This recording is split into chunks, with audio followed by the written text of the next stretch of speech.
Merci beaucoup.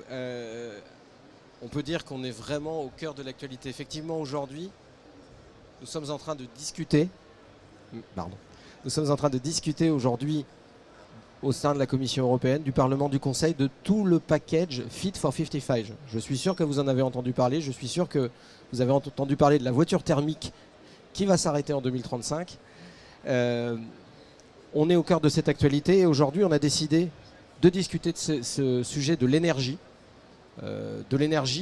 Et on va voir que cette énergie, elle est très importante, notamment dans l'industrie lourde, mais aussi dans la nouvelle industrie. Et nous avons le plaisir aujourd'hui d'accueillir Jérôme. Bonjour Jérôme. Bonjour Stéphane. Bonjour. Alors je vais vous demander, de manière très simple, de vous présenter, de dire ce que vous faites et de dire pour qui vous travaillez et ce que fait cette société.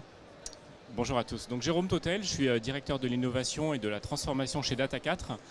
Data4 est une société qui conçoit, opère, finance et design des data centers à travers toute l'Europe. Nous avons 15 data centers en France, on en a également en Italie, en Espagne, au Luxembourg ainsi qu'en Pologne. Directeur de l'innovation chez Data4, c'est d'abord définir les produits et les services pour des clients, des produits qui soient adaptés. Également des produits qui soient de plus en plus digitaux, puisque le data center c'est quelque chose de très physique, mais également il faut définir des solutions qui soient digitales pour que les clients puissent accéder à distance à leur système d'information. Et c'est également de plus en plus un domaine où le développement durable est clé et c'est l'un des piliers de la société. Merci beaucoup Jérôme. Alors, on s'est rencontrés, nous, avec votre société, au travers de la fiscalité. Ça paraît bizarre, je suis avocat. On s'est rencontrés au travers de la fiscalité, pourquoi? Parce que on s'est rendu compte au travers de tous nos travaux que la fiscalité est un des enjeux du verdissement des entreprises. Alors ça ne sera pas le seul, on va le voir juste après. Mais on s'est rencontrés parce que, très clairement, il y a aujourd'hui une fiscalité qui aide à l'innovation, qui aide à aller vers le vert. Le cas des data centers est un cas assez parlant. Il y a eu un énorme effort qui a été fait par les data centers pour la fiscalité énergétique. C'est-à-dire que le data center, comme vous le savez, consomme de l'énergie pour ses ventilateurs, et vous l'expliquerez beaucoup mieux que moi Jérôme, pour faire fonctionner la conservation de la donnée. Je rappelle que Data4 c'est un data center français, donc on est aussi dans la souveraineté quand on parle de data center, c'est-à-dire conserver de la donnée en France, c'est un élément extrêmement important pour nous. Et donc on a parlé de fiscalité. Et pourquoi on a parlé de fiscalité? Parce qu'on s'est rendu compte au fur et à mesure que la fiscalité pouvait accompagner un taux réduit de taxation de cette électricité. Je suis vert et donc je paye moins d'électricité. Alors, on est sur un sujet avec des taux, je ne vais pas m'appesantir sur ces sujets, mais on voit bien aujourd'hui qu'un certain nombre de taux favorables aux data centers ont été fixés par le législateur. Je rappelle que c'était d'ailleurs une des annonces très fortes de Bruno Le Maire sur le sujet, avoir un data center français. Et donc quand il s'agit de prévoir un verdissement pour les data centers, une des clés a été la fiscalité. Donc France Data Center a participé, il y a eu un bon débat et on est arrivé à ces sujets. Alors différentes lois se sont succédées. Aujourd'hui, pour être bénéficiaire pour un data center de cette fiscalité réduite, on a ce qu'on appelle des éco-conditions. Alors les éco-conditions, qu'est-ce que c'est? C'est remplir un certain nombre de critères verts qui vont permettre de dire qu'on remplit des sujets. Alors on va avoir des choses très simples qui vont être d'avoir des normes, des ISO 50001 ou des choses de ce type. On va avoir des sujets beaucoup plus techniques et beaucoup plus industriels qui vont être du management de l'énergie, qui vont être aussi de l'utilisation de ce qu'on va appeler la chaleur fatale. Alors vous savez tous ce que c'est que la chaleur fatale, c'est l'utilisation d'une chaleur perdue. Il y a beaucoup de rapports sur les sujets avec des térawattheures dans tous les sens dont on nous parle. Alors je pense qu'il y a aussi beaucoup de débats à avoir sur la réalité de cette chaleur fatale parce que l'effet d'annonce est toujours un effet complexe quand il se confronte à cette réalité. Et puis il y a aussi des systèmes de mutualisation des bonnes pratiques au sein du dispositif. Donc on a 4 conditions que je viens d'énumérer, qu'on va développer, ou que Jérôme va développer parce qu'elles sont pour la plupart très industrielles. Mais le prétexte était le bon pour discuter aujourd'hui de la conservation de la donnée, du poids vert de l'IT. On en discutait juste avant de présenter cette keynote avec Jérôme, le Green IT mais l'IT for Green aussi. Et donc aujourd'hui, comment va-t-on avancer et comment vous, les data centers, vous prenez la lettre E, vous pourrez aussi parler du S et du G, mais surtout aujourd'hui la lettre E dans ESG, comment prenez-vous le sujet au sein de Data4? Alors comme je le disais en intro, le développement durable est l'un des 3 piliers de la société de Data4. Dans le développement durable, il n'y a pas que l'environnement. Aujourd'hui, on a 4 streams. On a bien sûr l'environnement, on a également le support à la communauté, on a le volet social avec toute la partie people et on a également l'innovation en support de cette transition énergétique. Pour revenir sur votre question spécifiquement sur l'environnement, c'est un programme Data for Good que nous avons lancé il y a maintenant plus de 2 ans, qui est le même dans l'ensemble des pays dans lesquels Data 4 opère et construit des data centers. Et il repose totalement sur l'économie circulaire. L'économie circulaire, c'est finalement le b.a.-ba de l'environnement, en tout cas chez Data 4. Et on opère, on design et on construit nos data centers selon ce phénomène d'économie circulaire. Alors, on a parlé des conditions. On parle souvent de l'indicateur PUE, Jérôme, dans les activités pour définir l'efficacité énergétique d'un data center. Est-ce que c'est pertinent? Est-ce que c'est le seul indicateur? Comment on mesure? Parce qu'on entend beaucoup de chiffres partout, tout le temps. Et on a besoin d'avoir aussi un référentiel. Et on est chez KPMG, alors la norme, c'est un peu notre sujet. Comment ça marche et êtes-vous serein avec ce référentiel? Alors, le PUE, en effet, c'est l'indice d'efficacité énergétique et du data center. Donc, c'est un indice qui est reconnu mondialement par l'ensemble de la filière des data centers. C'est un indice qui chaque année s'améliore. Aujourd'hui, les PUE d'un data center en design, en construction, chez nous ou chez nos confrères, tournent aux alentours de 1,2, 1,25. À un moment donné, on va arriver à un palier, on ne va pas pouvoir l'optimiser encore éternellement, ce PUE. C'est l'une des raisons pour lesquelles c'est important de regarder également d'autres critères et pas uniquement ce PUE, comme par exemple la consommation d'eau, qu'on appelle le WUE, W comme water, ou le CUE, Carbon Usage Effectiveness. En revanche, ces indicateurs, c'est des indicateurs qui sont de performance uniquement sur la partie opérationnelle du data center, qui tourne 24 heures sur 24. Ça permet de savoir si on est efficace, si on est efficient ou pas.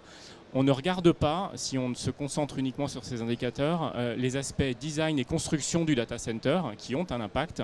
Et on ne regarde pas non plus l'impact qui peut être positif pour le coup de fin de vie du data center et de recyclage des équipements.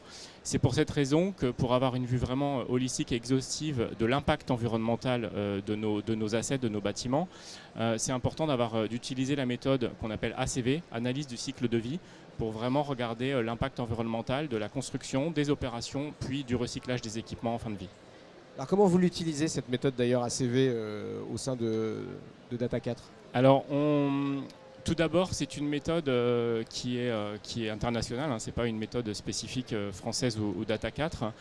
Ça consiste à disséquer finalement le data center. On va regarder quels sont pas uniquement sur les aspects CO2, on parle beaucoup de réchauffement climatique et d'émissions de gaz à effet de serre. C'est l'un des sujets, bien sûr, qu'on regarde, c'est l'un des critères, mais il y en a plein d'autres, comme par exemple l'ionisation de l'air, l'eutrophisation de l'eau, ou bien l'utilisation de métaux précieux non renouvelables qu'on ne retrouvera plus sur Terre.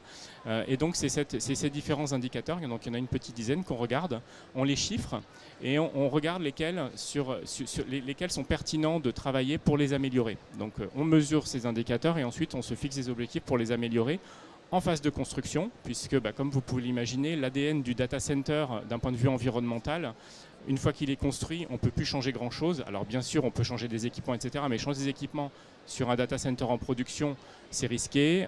Ça se planifie, bien sûr, on peut tout faire, mais c'est toujours très compliqué. Donc c'est important, dès le premier coup de pioche du data center, finalement, de lui définir son impact environnemental et son destin environnemental le plus finement possible et le plus faible possible. Et donc cette analyse du cycle de vie, on l'utilise pour choisir les bons matériaux en construction. Par exemple, on regarde des solutions de béton vert et les data centers que nous construisons sont à base de béton vert.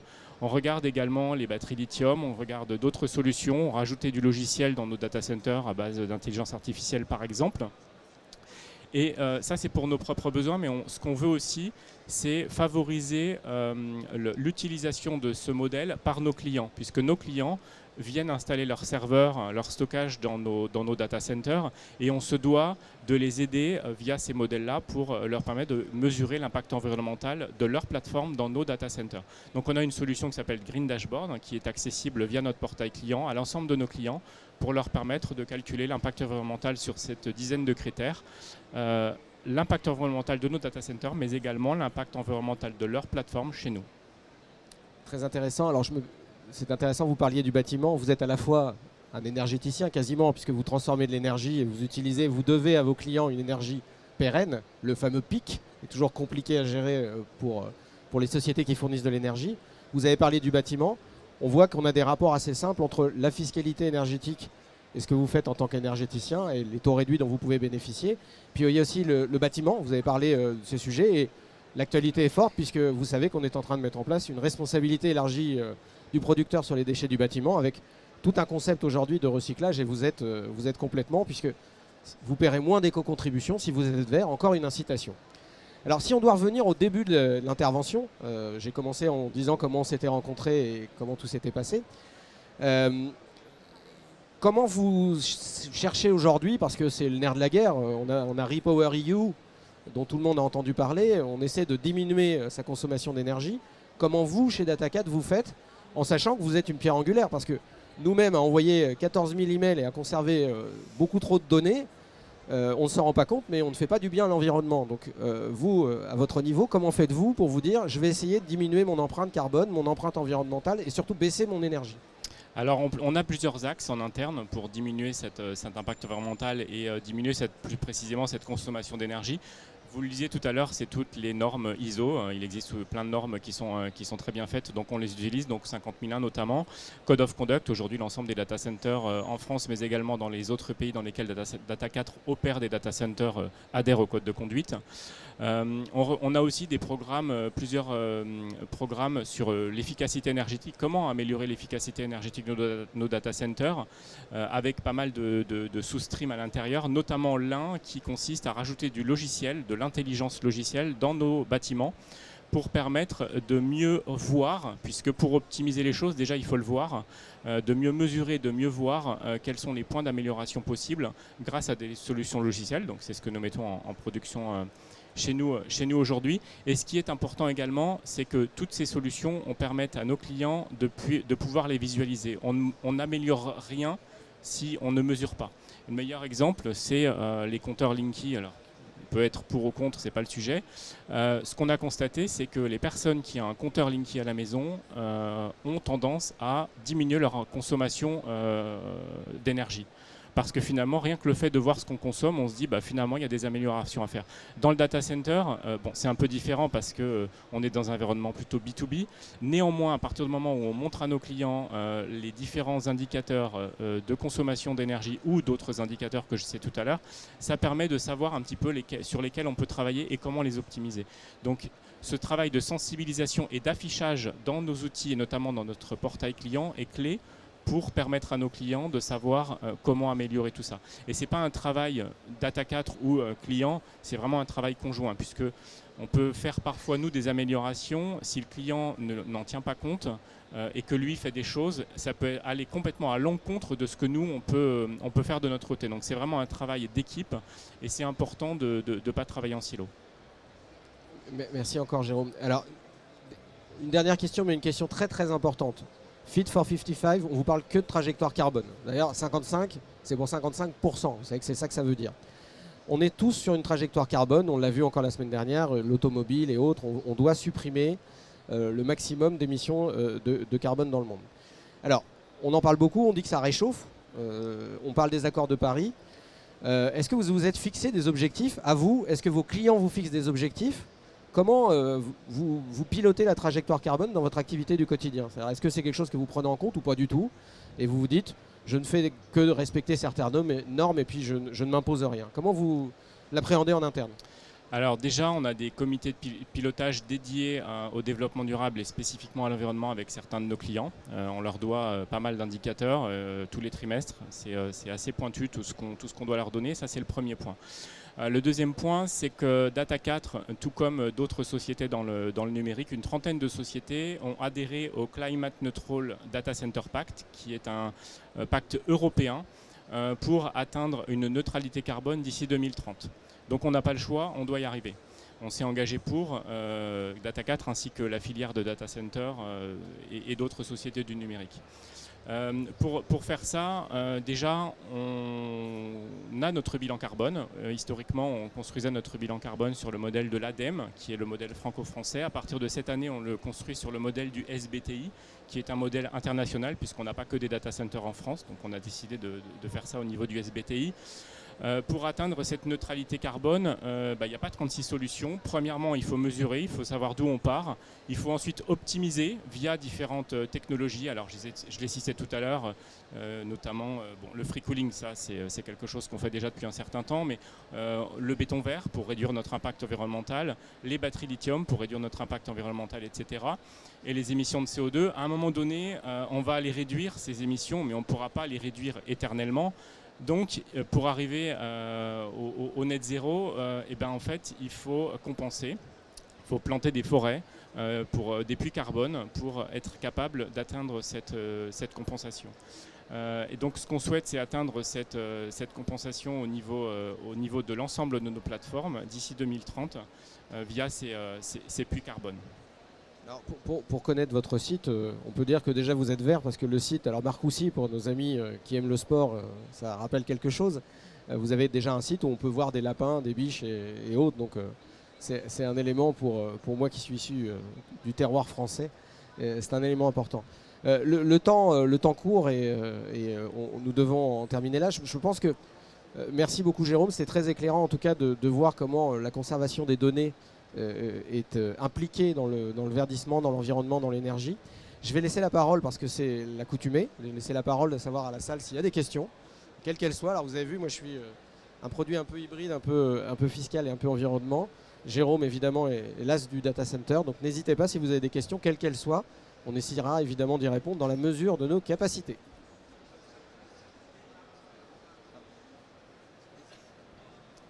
Bonjour. Merci beaucoup, Monsieur Totel. J'avais une petite question pour vous. J'ai vu récemment que Microsoft avait mis des data centers dans les océans et il s'avère que pour eux, c'est vraiment une réussite. Est-ce que vous vous êtes posé ces mêmes questions, à savoir utiliser du béton vert, certes, mais pourquoi pas déplacer data centers dans d'autres conditions pour améliorer un peu l'efficacité énergétique derrière? Alors, la question est vaste, on pourrait passer un certain temps, mais alors déjà, nous, on ne décide pas de la localisation d'un data center aussi simplement que Microsoft par exemple, puisque nous on va là où nos clients nous le demandent et puis là où la stratégie de la société nous le permet.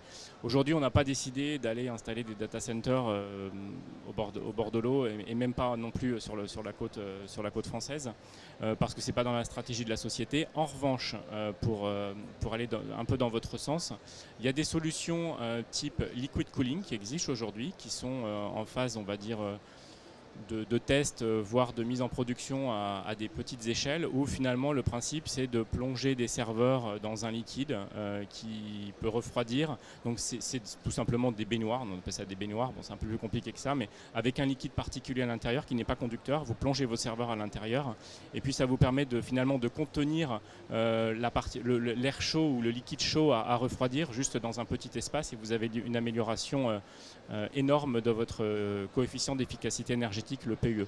Mais c'est une rupture technologique. Aujourd'hui, nous, on ne fait pas ça. Peut-être qu'on le fera un jour, je ne sais pas. Mais c'est des solutions qui permettent finalement d'installer un data center avec ces technologies, finalement, même à Paris, où il n'y a pas la mer, où on ne va pas plonger le data center dans l'eau. Et on va l'installer plutôt là où on veut et pas uniquement au bord de la mer. Oui, je pense qu'un data center sur une plage, comme une éolienne dans notre champ, ça pourrait être un moment. Monsieur, vous avez une question? Oui, c'était juste un petit point. J'imagine que ce n'est pas par coïncidence aussi que Microsoft a mis leur data center en milieu de la mer, parce que ça aussi, ça permet d'éviter d'être résident fiscal. Faut dire, je sais, j'avais travaillé sur ces questions quand j'étais avocat fiscaliste. Et effectivement, si on a un centre de données qui est en plein milieu de la mer, ce n'est pas résident fiscal. Évidemment, je ne me prononcerai pas sur le sujet parce que le devoir de réserve m'impose, mais si on doit faire de la fiscalité, vous avez raison, il peut se passer des choses quand on est sur le plateau continental ou au milieu de la mer, où l'assujettissement fiscal est peut-être un autre débat, mais voilà, le sujet est celui-là. Non, je crois qu'aujourd'hui, on se rend compte d'une chose, en tout cas au travers des discussions que l'on a, et s'il n'y a pas d'autres questions, je pense qu'on va pouvoir clore le débat avec ce point. C'est l'importance, entre guillemets, de chacun et surtout de la communication. Moi, il y a quelque chose qui m'étonne beaucoup dans le verdissement, c'est qu'on nous parle beaucoup toujours des mêmes choses, du véhicule, de l'automobile. J'ai rien contre ça en disant qu'on va l'arrêter. Je crois qu'il faut aussi être conscient que tout le monde aujourd'hui, et je peux vous le dire en tant qu'avocat, Il n'y a pas un client chez qui on est aujourd'hui qui ne nous parle pas de ça en introduction. On est devenu société à mission, nous KPMG, parce qu'on avait ça en nous, mais aussi parce qu'il ne faut pas se voiler la face. Il y a une vraie demande des clients sur tous ces sujets. Pourquoi? Parce que chacun d'entre nous est en train d'y penser. Je pense qu'on peut avoir le discours très pessimiste de se dire tout va mal, mais on le voit au travers des discussions qu'on a avec chacun d'entre nous, à part quelques peut-être secteurs d'activité, mais souvent par difficulté plus que par réalité économique, tout le monde veut faire mieux. Je veux dire, quel que soit le secteur, on veut changer son parc automobile, on veut changer son outil de production. Il faut juste inventer les technologies, il faut juste trouver les bonnes manières de le faire, il faut juste le faire avec l'humilité qui doit être la nôtre. C'est que ça s'accompagne dans le temps on voit aujourd'hui au travers du témoignage de Data4 qu'on a vraiment autour de nous des gens qui pensent environnement et énergie. Et ça, c'est plutôt très rassurant. Donc je vous remercie beaucoup de votre présence. Soyez positifs sur ces sujets parce que je crois que tous, chacun d'entre nous, on essaie d'y penser et abandonnez votre voiture, prenez un vélo et voilà. Bonne journée à tous. Merci.